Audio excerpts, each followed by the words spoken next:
Good morning, everybody, and welcome, welcome, welcome.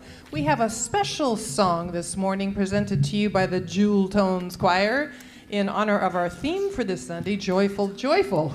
So this is a little bit of Beethoven with our fabulous Jewel Tones Choir, and the solo in the middle will be sung by our very own Wade Wooldridge.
Do you feel like singing?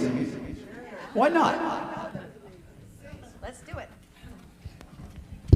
So, arise and sing with us. Please.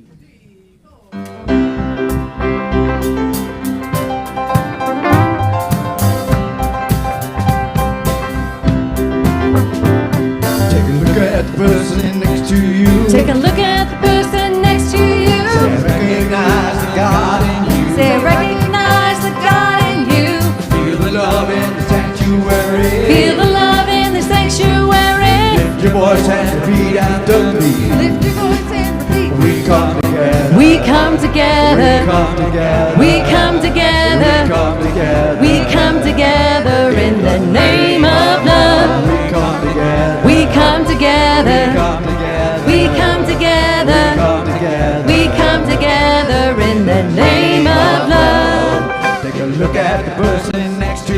Take a look at the person next to you. Say, God loves me and I love you too. Say, God loves me and I love you too. Feel the love in the sanctuary. Feel the love in the sanctuary. Lift your voice and repeat after me. Lift your voice and repeat. We come together. We come together. Come together. We come together. Come together. We come together in the name of love. We come together. We come together. Come together. We come together. Come together. We come together in the name of love. From every walk of life,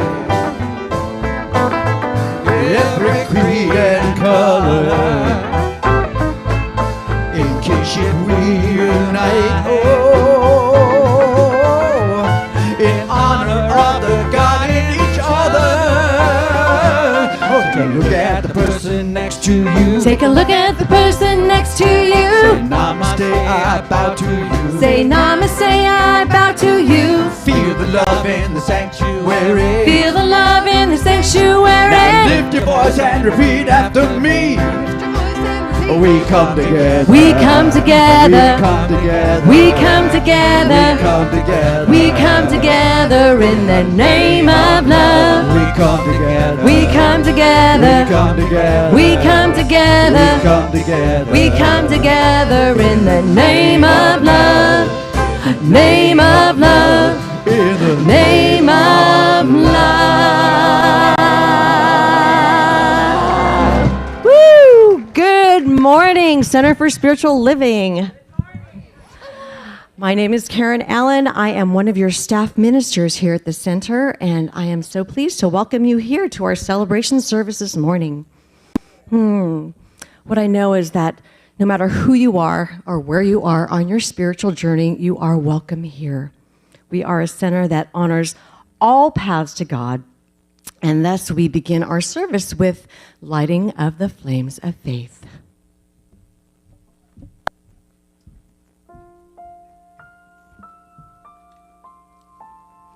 We perform this ceremony to promote the universal consciousness of life, which acknowledges that all peoples, all faiths, all sentient beings come from the one great universal presence, which we call spirit. Fundamental to this truth is the unifying nature of all religious thought and experience, which we honor here today. We light the candle for the Tao, honoring the universal path of harmony and equilibrium, the natural way. We light the candle for the shamanic traditions, honoring the beliefs and practices of all indigenous peoples, the way of primal spirituality. We light the candle for Hinduism, honoring the path of knowledge, action, and devotion. We light the candle for Judaism, honoring the ethical path of living by sacred law. We light the candle for all forms of Buddhism, honoring the Four Noble Truths and the path of compassion. We light the candle for all forms of Christianity, honoring the Christ consciousness as the path of love.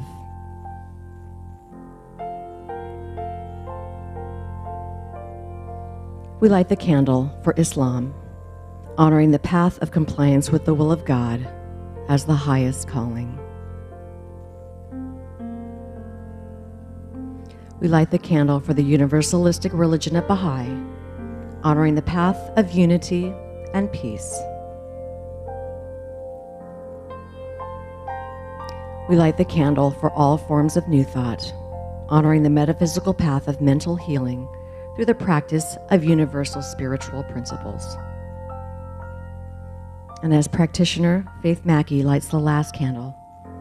Let it represent the path that you are on today.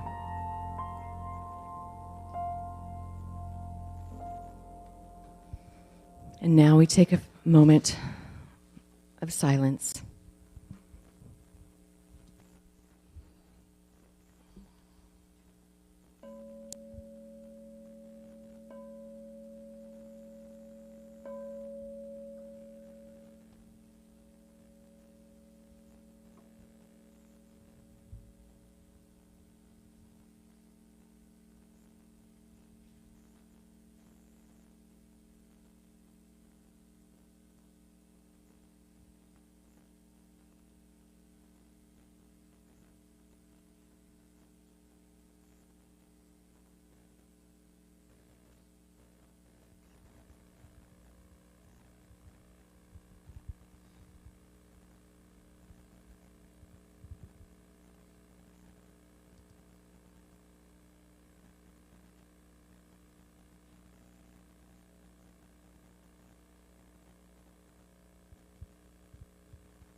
Okay, so let's just go into prayer.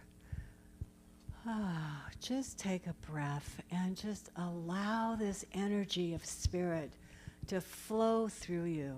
This is the breath that created us, the breath that keeps us alive, the breath that keeps us going, the breath that lives in and through everything. And so this breath I call God, and God is right here, right now. God is everywhere present. And so I know that this light of breath that lives and resides within us is just filling us up with this warm, beautiful light that is radiating from within out into the universe. And I know that this light that I call God is love and peace and joy and harmony and everything that is good. For God is good. There is nothing but good from God. Everything is absolutely perfect. And so I know that today we are absolutely open to receiving the message today. And I know that there's something here for each and every one of us. I know that as we just stay present and awake and aware, that it comes to us. And it's something that is absolutely what we need and absolutely perfect. And so I know that everything is good, and I am so grateful for knowing this power and presence that lives within me and everybody else. And I say, thank you, God, thank you, God, thank you, God. And I release this prayer into the law that always says yes, and please anchor it with me by saying, and so it is. So what we're going to do now is we are going to read on the screen our global vision. So let's get started.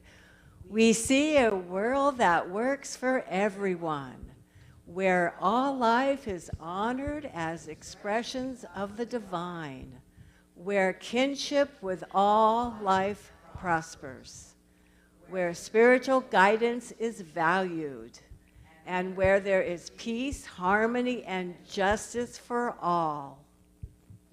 And so today's affirmation, please read that with me as well. I am one with the circle of life, and so it is. Okay, it is my delight, joy, and pleasure to bring up to the platform the Jewel Tones Choir.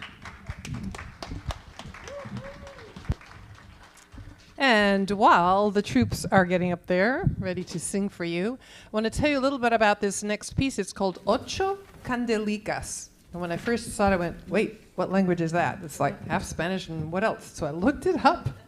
And it is a Ladino song that is a combination of Spanish and Hebrew. So it's specifically for Hanukkah, this song, Ocho Candelicas, which is 8 little candles, and it's celebrating the holiday of Hanukkah, which starts today. And it was written by the Jewish-American composer Flori Jagoda in 1983. And Ladino is an old Spanish-derived language traditionally associated with the Sephardic Jewish community. So the song is set in an Argentine tango rhythm. So while we're at this moment, I just want to acknowledge our drummer today is Mr. Josh Schreiber. And Lou Savage is playing his beautiful upright bass for us today. And Ed will be featured at the beginning of this with the lovely Latino Spanish guitar. Are my singers ready? Cool.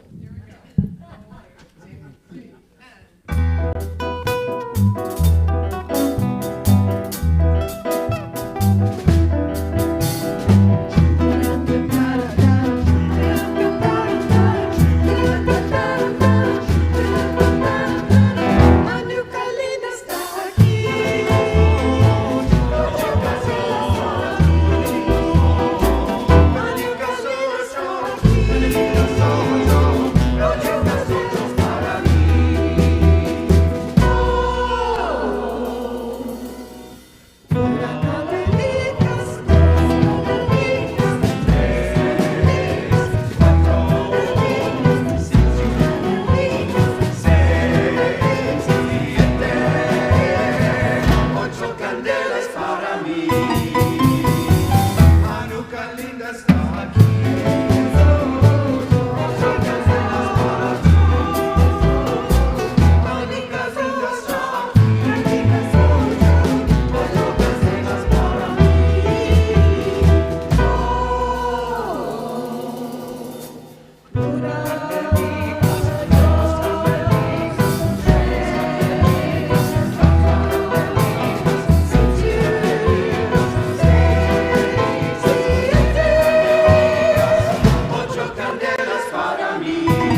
I just want to send a special thank you out to our choir, to our band. This morning's music was wonderful. So let's give them another hand.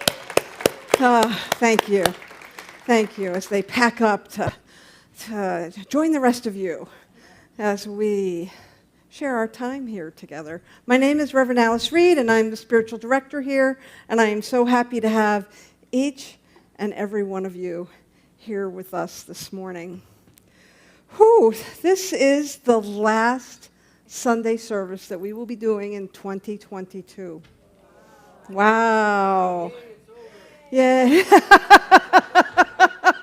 Yeah, there are some of you who are like, I'm out of here 2022. Can't wait for 2023. We have a lot of wonderful things planned for you. Now, next Sunday we won't be here in the sanctuary because I thought it would be great to give all our volunteers and our staff the Sunday off. But we're not going to leave you out in the cold, I promise. So not that it really ever gets cold here. We will be sending out a broadcast on Sunday morning at 10:30. So if you really need to get your CSL Capistrano Valley on, go to our website, go to our Facebook page, go to the YouTube, and you can watch a rebroadcast of our candlelighting service.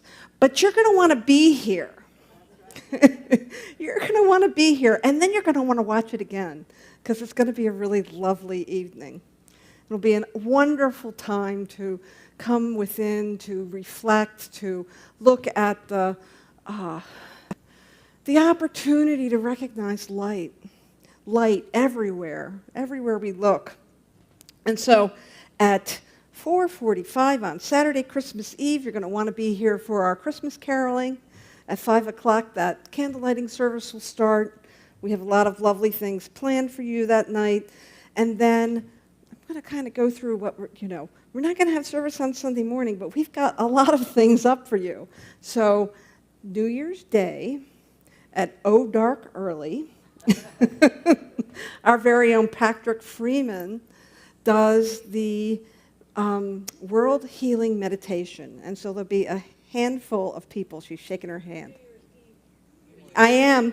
New Year's Eve morning. That's December 31st, not January 1st. You can come here at 4 a.m. on January 1st. Nobody will be here. But on Saturday morning, that means go to bed Friday night, set your alarm, get here Saturday morning, and there'll be a wonderful World Healing Meditation, and they go out to breakfast afterwards. And the World Healing Meditation is a really powerful practice of really knowing peace on earth in a deep and ritualistic and sacred way.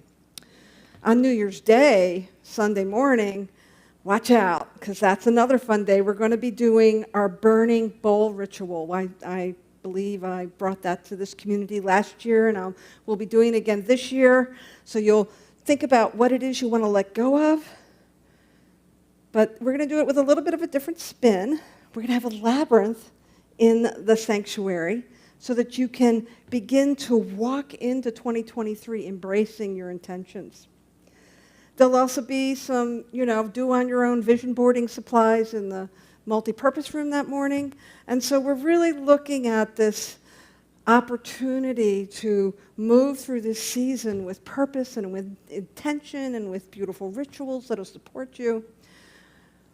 And then, if you don't have plans, if you're alone on Christmas Day and coming to church on Sunday morning was really your jam, I am planning on, if enough people sign up, on having a Jewish Christmas in the afternoon on Sunday. So I'm from Baltimore, big Jewish community, and all the Chinese places stay open on Christmas Day. You may not know that because you're usually not doing that kind of stuff. So we'll have a Chinese food dinner, and then we'll go to the movies. And if you're interested in that, there's a sign-up sheet in front of the media center. But I do need people to sign up in advance. That's another way to support us being in community, because that's what this theme this month is all about. It's all about community. It's all about how community supports us. It's all about the richness and the depth of community to carry us when we need to be carried, and that we can carry others when they need to be carried. That is the power of community. Reverend Judy did an amazing job last week, didn't she? Summing up our whole annual theme of living in everyday wonder. We've been looking at lots of topics that are familiar to you, but we've been looking at them. We've kind of been adjusting our lens so that we could look at things a little different. We could reestablish that sense of awe and wonder in life. And so it's been a lot of fun all year. Next year, we're going to be talking about living out loud. So we're going to take the momentum from being in awe and wonder, and we're ready to stand in our power and live out loud. And so we'll be doing that all 2023. I'm really looking forward to that with all of you. And so this topic this week, as we look at community, we looked at the deep need and sense and way that we all like to belong. And then Reverend Judy talked about oneness in such a really insightful way. And so this week, we're looking at Ode to Joy. And some of you weren't here during the prelude when our choir, you're going to have to go on Facebook and watch it, because our choir did an amazing job with that song, Ode to Joy. But I have to tell you, as I looked at the topic, as I looked at that title, I'm not a music aficionado. So any musician would be like, I know what that is. Thank God for our music aficionados that are here. But I had to look it up, and I found out a lot of his back history about the Ode to Joy. It was written by Beethoven, and he hadn't actually performed for 12 years. And he wrote the Ninth Symphony, and this is the finale to his Ninth Symphony, and he performed it in Vienna in 1824. And as I read the English translation of the lyrics, I could see that it really conveyed this sense of unity and freedom and peace. During World War I, Ode to Joy was introduced to Japanese who had imprisoned German prisoners. So the prisoners actually introduced the Japanese captors to that song, and then the Japanese orchestra started to play that song, and then it became a tradition with them after World War II and the devastation in Japan, and they would do these fundraisers at the end of the year to try to rebuild Japan. And so it became this year-end ritual of playing the Ode to Joy, and Japan embraced it.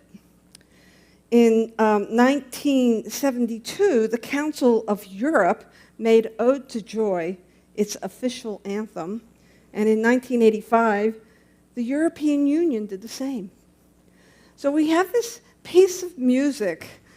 There's one other anecdote I want to share with you as I was reading. As the story goes, as Beethoven was conducting the symphony for the first time in 12 years and in public, now you've probably heard Beethoven was quite deaf. And he did all this amazing music. And so after the music stopped, Beethoven was still conducting. And one of the soloists came up and turned him around so that he could receive the accolades, and the audience, knowing that he was deaf, threw up their hats and scarves into the air to celebrate him.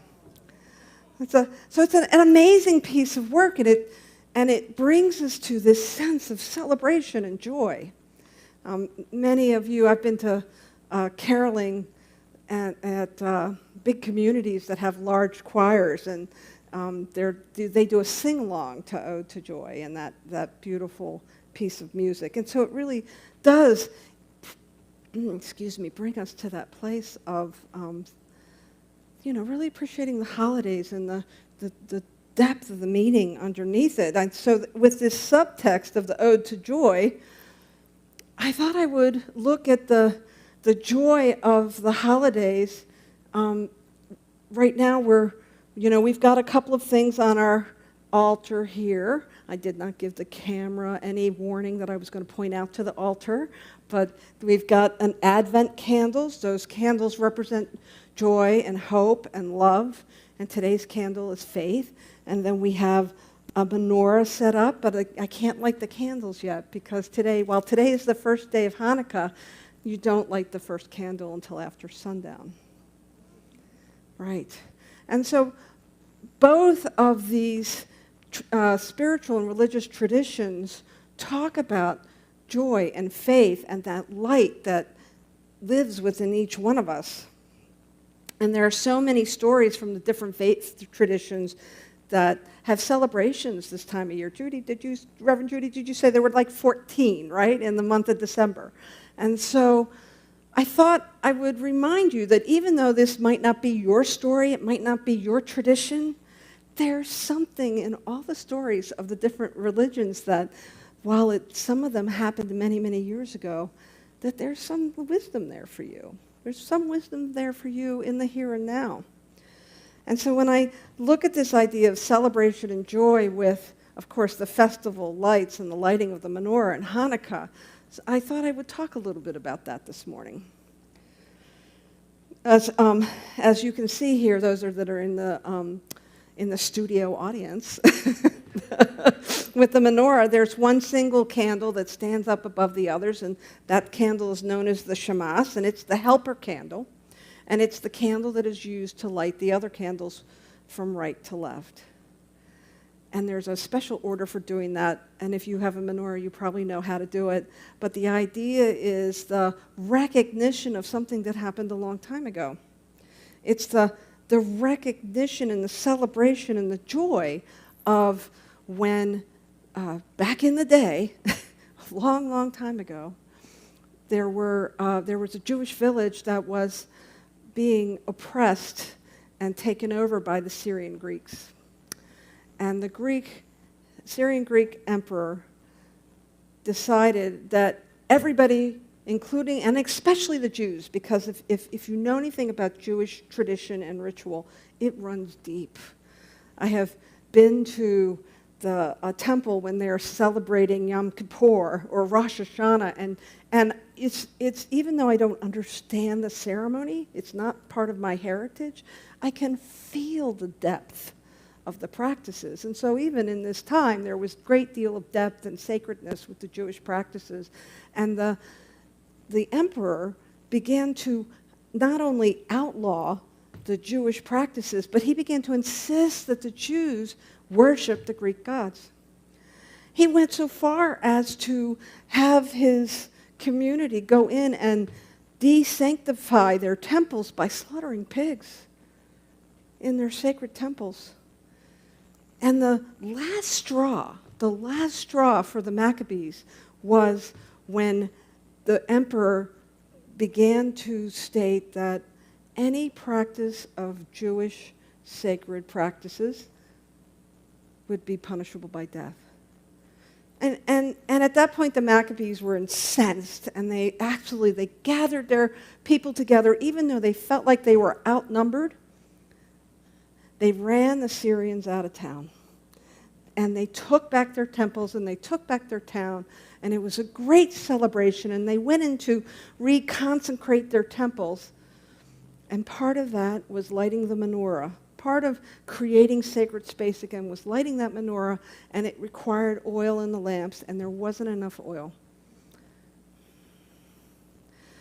But as I told you, the Jewish tradition runs so deep that these sacred men and women knew that they would do this sacred ritual anyway, and there was magically and miraculously enough oil to begin to make that sacred space sacred again. And so while the Jewish holiday of Hanukkah is one of the more casual celebrations, I mean, if you go to and I'm sure those of you that have Jewish friends, or if you go to a Jewish temple, it's a Yom Kippur is new, and Rosh Hashanah is the New Year, and Yom Kippur is when we get a fresh start in that tradition. But in Hanukkah, it's all about joy. It's all about celebration. It's all about remembering when the faith of the few overcame the force of that outside oppressor. It's a powerful story, and it's a powerful story about divine sustenance and support despite the conditions of apparent lack of supplies. Does this sound familiar to any of you who've been studying this philosophy? It's what I love about diving deep into the different traditions is to find those common threads that run through all of them, and where we can begin to embrace an idea and use it for our own personal enrichment, our own personal enlightenment. But one of the things that I think about is as we are in this holiday season, this season of light, solstice is coming up on Wednesday. Those of you who are familiar with that pagan holiday, it's actually the underpinnings of most of our traditions that we celebrate on Christmas. Like the Christmas tree, the holiday wreath, and it's not part of my talk today, but I want to tell you, if you look it up, there are some amazing correlations between the things that pagans, before Christianity became popular, were celebrating and recognizing and practicing that have been imbued into our Christmas practices. And I was reading somewhere this morning where somebody was talking about how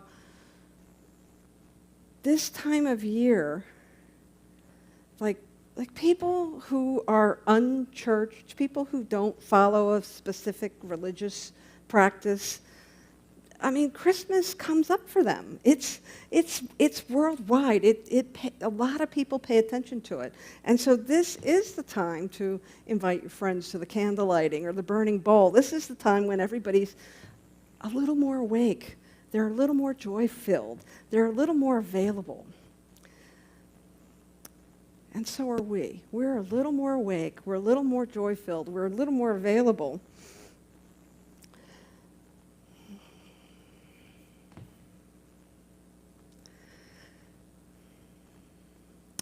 How many of you heard the term, many hands make light work?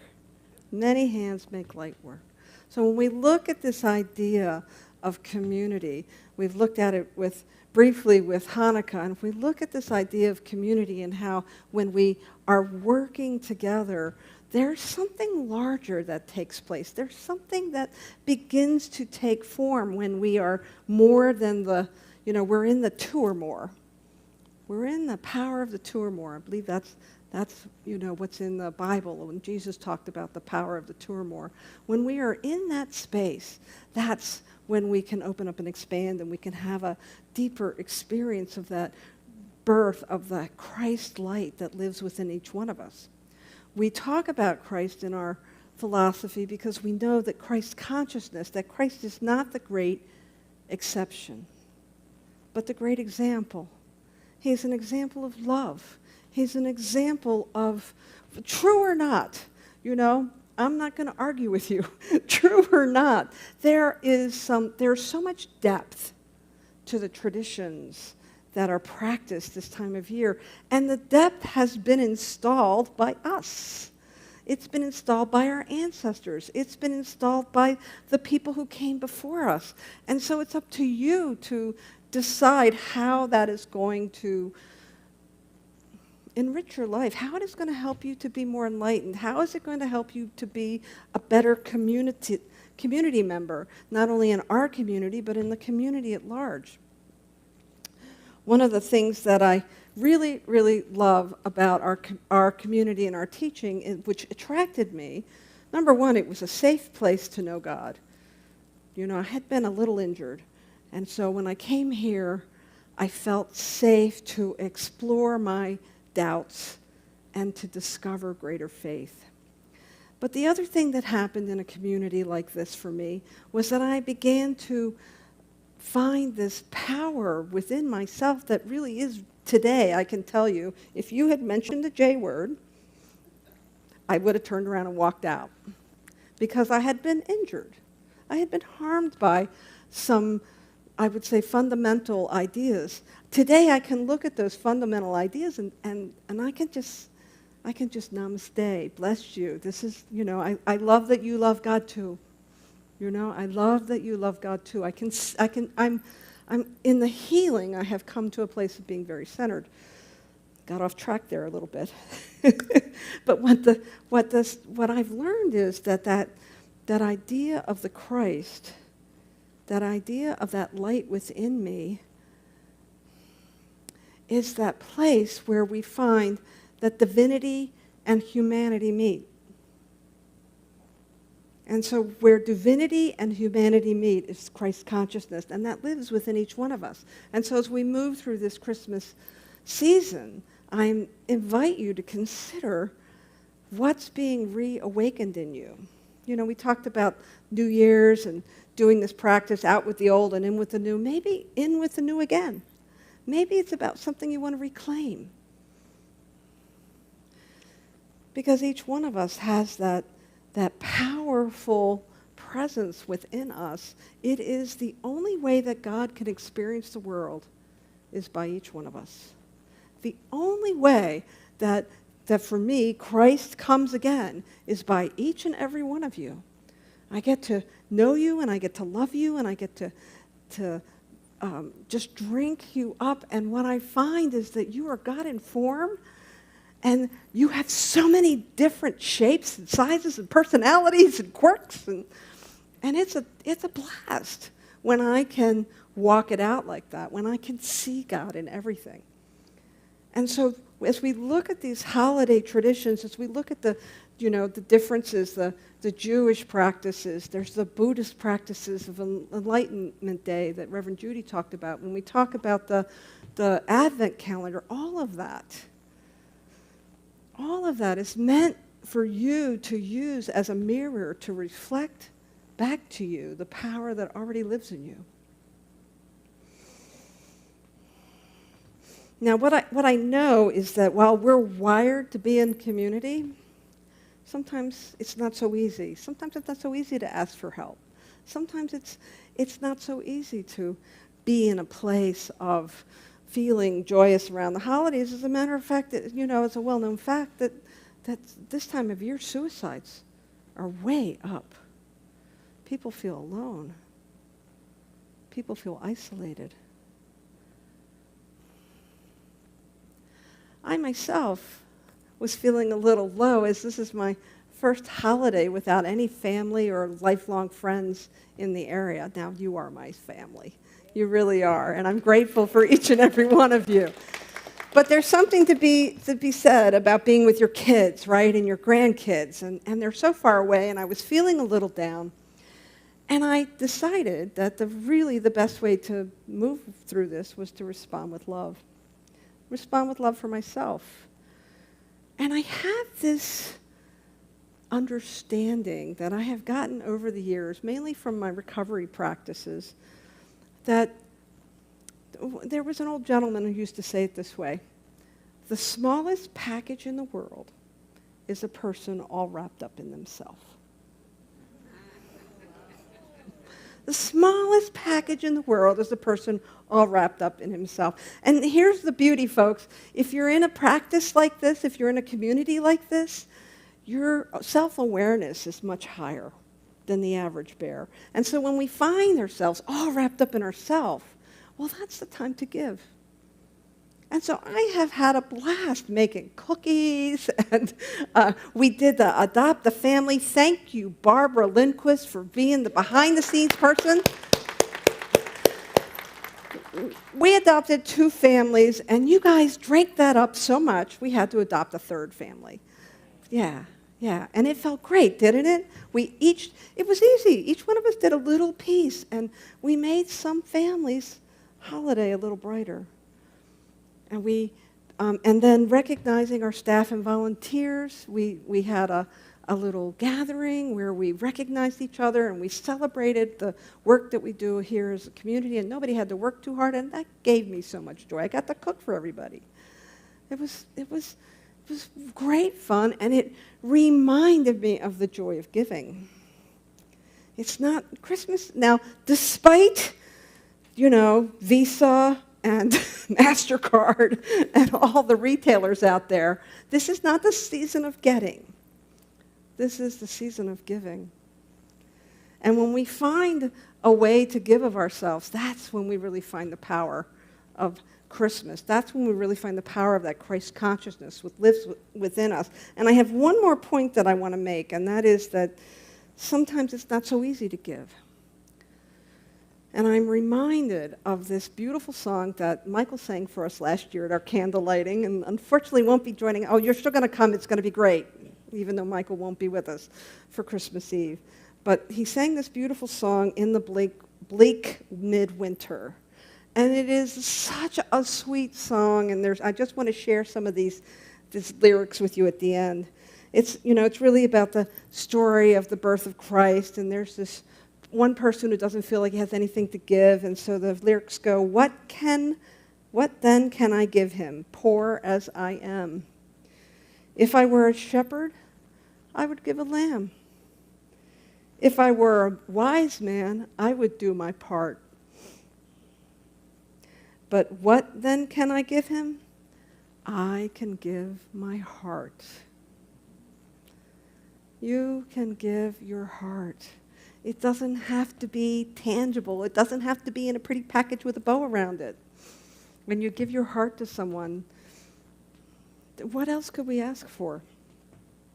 And in community, we support each other in how to do that. We support each other in how to respond with love. There's this great quote from Gregory Flood, and he says, if you want your life to be filled with love, then you must fill it with love on your own initiative. If you lack love in your life, then you must be brave enough to stop looking and start loving. This is indeed the season of giving, and there's so much joy when we can give something simple, and it really helps to get ourselves out of ourselves so that we can be with another. Isolation, it's not our friend. And we know that through the lockdown. So if you really, really are feeling like you need some more holiday joy this year, I encourage you to find a place to give. Even if it's, I watch my neighbor sometimes who's disabled. The other neighbor next door is always taking her trash in and out. It's like such a little thing. But it's so steeped in love. And that's what this season is about. We are celebrating the rebirth of Christ consciousness, which is the epitome of love. And so I invite you this year to be that place where love shows up. And to paraphrase from the famous St. Francis peace prayer, make me an instrument of your peace. Where there is darkness, let me bring light. Thank you very much.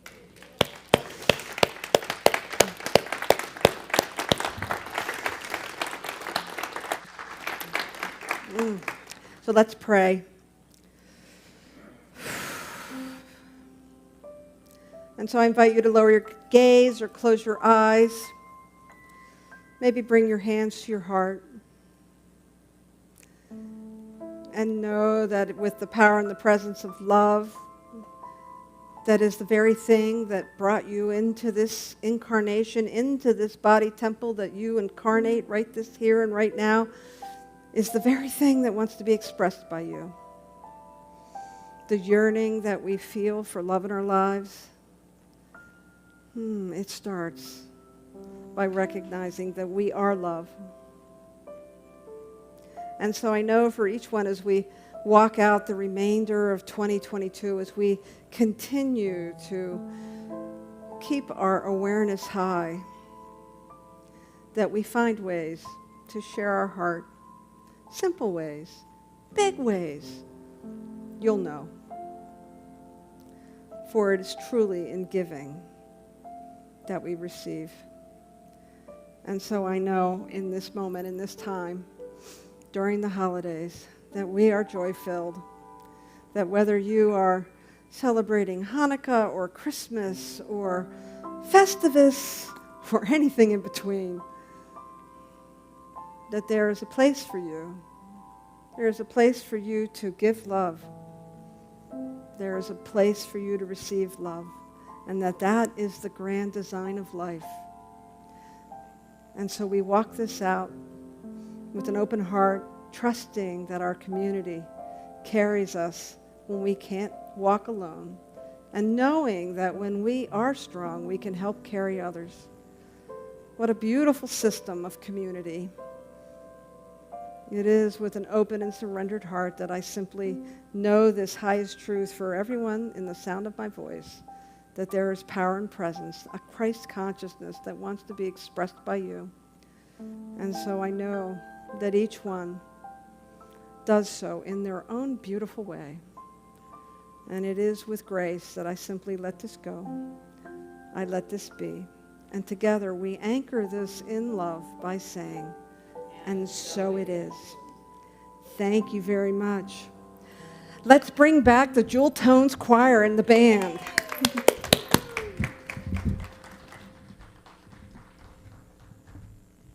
Thank you so much, Reverend Alice. Our next piece is called I Wish You Christmas. And all the beautiful things, like Alice was talking about, the light, the love, the open heart, caring for each other. And we have a few soloists on this. So Kirsten's going to be doing a bit, and Jamie, and Michael, and Wade, and Rick. So enjoy.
Thank you, Jewel Tones Choir. That was beautiful. Yes, let's give her another hand. And I'd like to take this time to also thank our music and choir director, Diane King-Van, and our fabulous band. Thank you. We are so blessed. And now it's time for our conscious giving time. And so I'd like to invite the stewards forward. This is the time where we share our gifts, our tithes, our offerings. And if this is not your Sunday to give, there's a blessing card in the chair behind you, and you can place that in there mindfully and share your blessing with us. So let's say our prosperity affirmation together.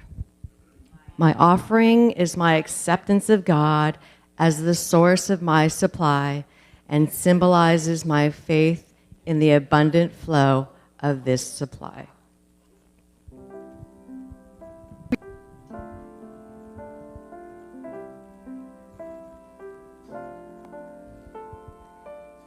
In the circle I belong.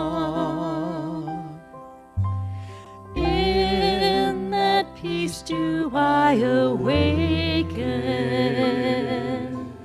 to the truth of the abundant way. In the circle I will stay.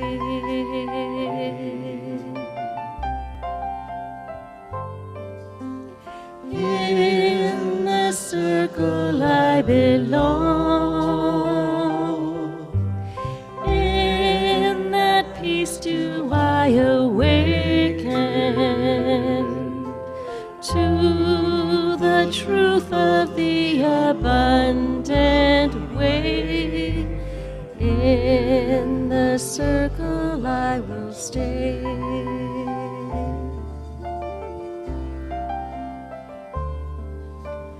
In the circle I belong. In that peace do I awaken to the truth of the abundant way. In the circle I will stay.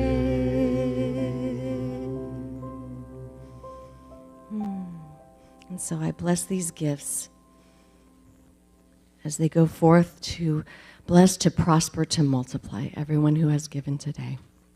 Thank you. And now, it is time to acknowledge anyone who is here for the first time. Do we have any first-time visitors at all? If there is, you can raise your hand. No? Okay. Well, welcome back, everybody. And our center is just, it wouldn't be possible without our volunteers. So if you are one of our volunteers that has served this week, please stand so we can give you lots of love. Yay. Thank you.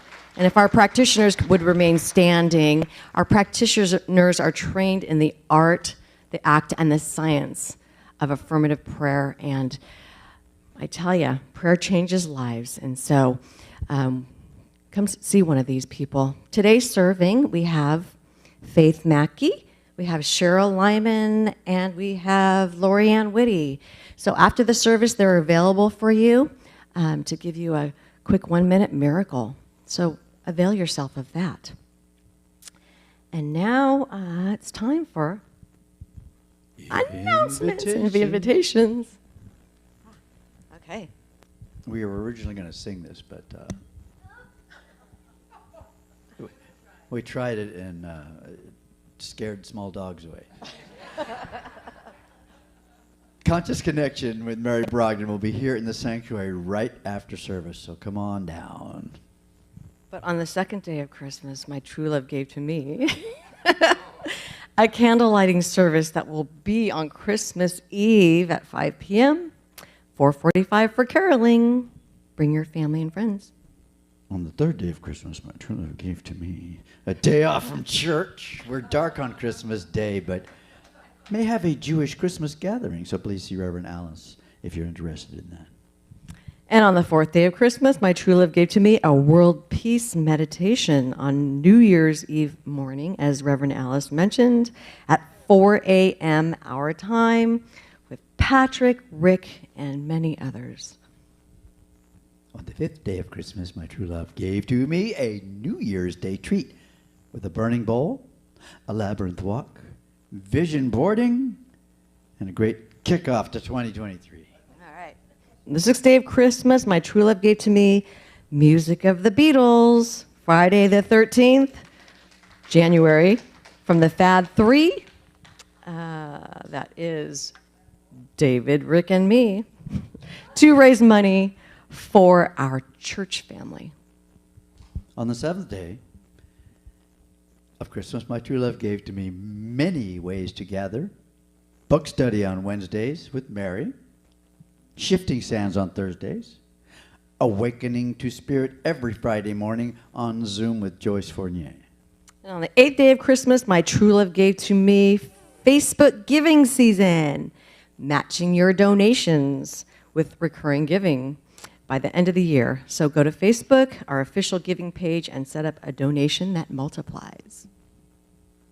On the ninth day of Christmas, my true love gave to me an invitation card from the lobby with all this information. Take one home. This is the end of this song. And now it's time for us to really sing.